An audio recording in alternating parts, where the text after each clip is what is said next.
વડોદરામાં થોડા દિવસ અગાઉ સગીરા ઉપર દુષ્કર્મ આચરવામાં આવ્યું હતું, જે જોઈ જનાર વ્યક્તિએ બ્લેકમેલ કરી સગીરા પર દુષ્કર્મ આચરતા પોલીસ ફરિયાદ થઈ હતી।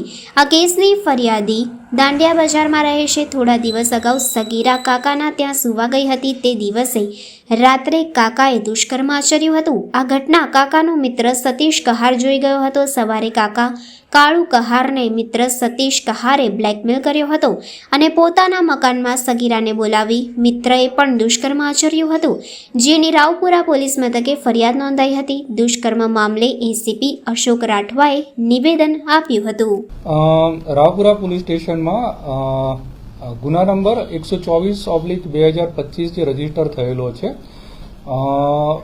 એમાં હકીકત એવી છે કે જે ફરિયાદી છે તે મથુર નિવાસ બીજે માળ કાકા સાહેબના ટેકરે રહેવાસ કરે છે અને તેઓ છૂટક મજૂરી કરીને ગુજરાન ચલાવે છે અને તેમના પતિ છે એ કોઈક દુકાનમાં કામ કરીને બંને પોતાનું ગુજરાન ચલાવે છે।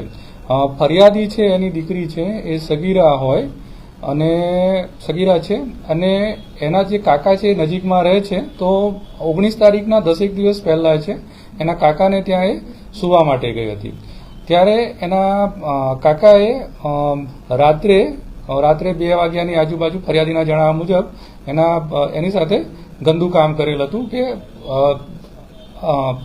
કાર્ય કરેલ હતું અને આ જે આરોપી છે એના જે દરવાજો ના હોય એની બાજુમાં રહેતા સતીશ મંગાભાઈ કહાર નામના જે બીજા આરોપી છે એ જોઈ ગયેલા હતા।